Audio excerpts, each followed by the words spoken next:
Ada gambar uniform tu, Cik cari dulu. Ni okey.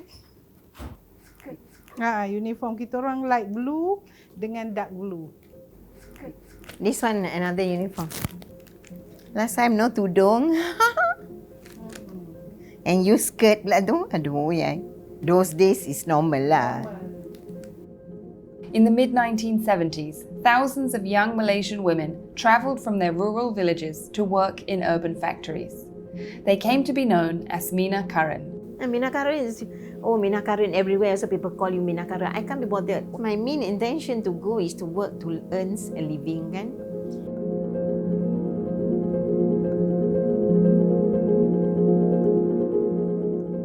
And what is your job? What do you do? I'm a sales representative at an automobile firm. To make it in plain English, I sell cars. You know much about cars? Oh yeah, not much, just enough to swindle my customers, I guess. Oh, you pretty little thing.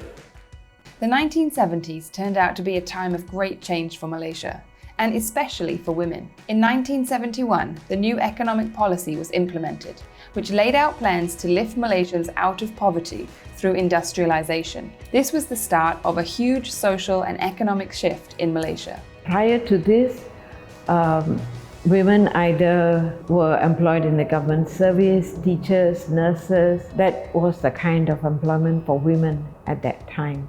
With business-friendly policies and free trade zones, manufacturers from Japan and Europe quickly set up shop, and they needed staff. One of the biggest new employers was the electrical and electronics industry, who were encouraged to hire women. What I remember is the nimble fingers of the women are suitable for doing the kind of work that is required in an electronics factory. So that's why, for the first time, thousands of women came into the big city. I was in KL since 1974, I think. Joined the factories. After, in 1984, I was promoted as a supervisor. So there is one vacancy. So that is the time in 1986 that I brought you in. After SPM, at the age of 19, so I worked with a QA department. It's a very happy job. But almost as soon as women joined this industrial workforce, they were labelled. Sebab bila dilabelkan Mina Karin, sebab tu dulu orang-orang tua mak ayah mak cik dulu memang tak bagi kerja kat kilang ni. Hanya segelintir sikap manusia, ini semua sikap manusia lah, menggelang-gelangkan kami macam tu, padahal elok je. In fact, it was the women workers who were facing sexual harassment. Dulu-dulu tu memang pekerja-pekerja kilang zaman-zaman makcik tu memang sering diganggu oleh pekerja-pekerja lelaki. Itu memang tak dinafikan. Pernah semua tu berlaku depan mata lah. Jadi ada juga masa ketikanya makcik pergi jumpa juga individu tu supaya jangan bersikap macam tu. Bagi makcik waktu tu yang macam gangguan seksual tu adalah faktor nombor 2. Tapi faktor nombor 1 yang makcik jadi nak berjuang untuk pekerja adalah kerana kebajikan pekerja. Factory working conditions at the time, for men and for women, were not ideal, with few health and safety regulations and harsh punishments for missing work or missing targets. For women especially, it was almost impossible to be promoted higher than supervisor. So while as Lena and her colleagues fought for their right to unionize, women in other industries were organizing too. The YWCA of Malaysia, in its biennial delegates conference, passed a resolution calling for the setting up of a National Council of Women's Organizations. They felt that this was very urgent as there were many discriminatory practices against women. An example of the discrimination that women faced in those days, when they got married, they were forced to have a 1 day's break in service, and from a permanent job they become temporary employees was really a very difficult thing to accept. And so that basically started us working so hard to put things right. When NCW was formed in 1963, the first task that they undertook was to identify all the legislations that discriminated against women. Within a few years, the NCWO managed to see a number of these legislations addressed and updated. In 1968, the Married Women and Children's Act and the Pensions Act Amendment were passed. In 1969, equal pay for work of equal value was enforced by the government. As women's rights and employment grew, the Malaysian economy boomed. GDP more than doubled in a 10-year period. The manufacturing sector has been called the backbone of Malaysia's economic growth, and electrical and electronic products are the country's largest exports. The majority of E&E employees are female, and despite what some feared, most did not stop working once they married. Definitely, I won't stop work lah after marriage kan.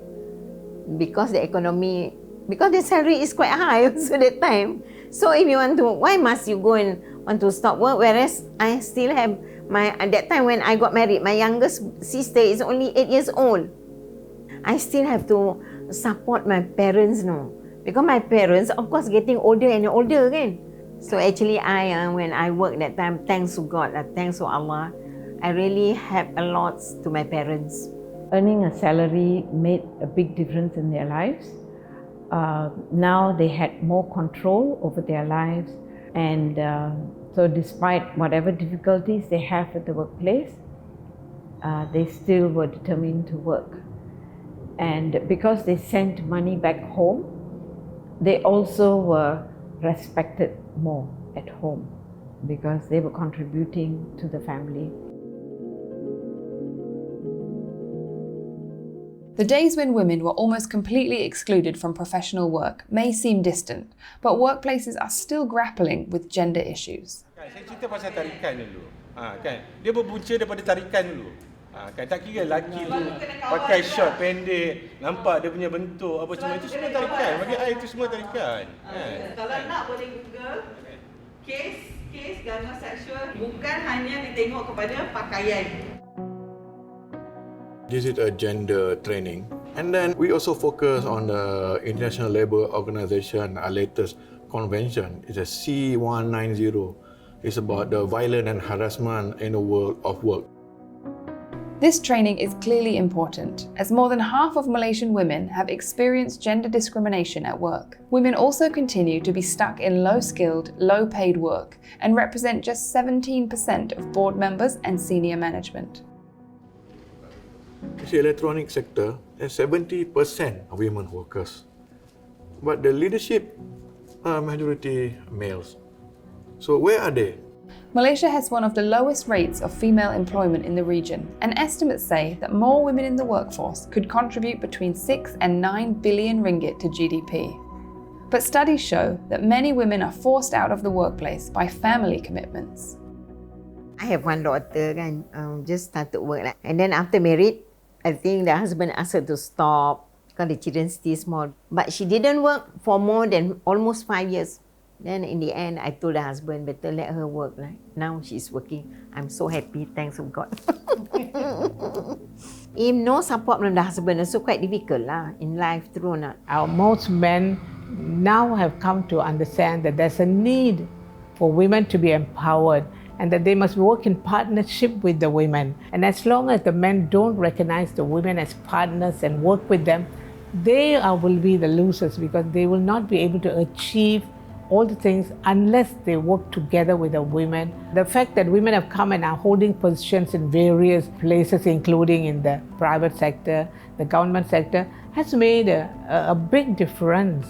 And we can see for ourselves that they are there doing such a wonderful job. Pada pendapat makcik lah, wanita ni dia perlu di dalam apa-apa saja organisasi ke, tak kira untuk mentadbir negara ke, kilang ke, perlu ada wanita. Hanya wanita saja yang boleh menyuarakan perasaan wanita. Jadi penting wanita ada dalam apa-apa juga organisasi ke, wanita memang main peranan yang penting pada pendapat makcik lah.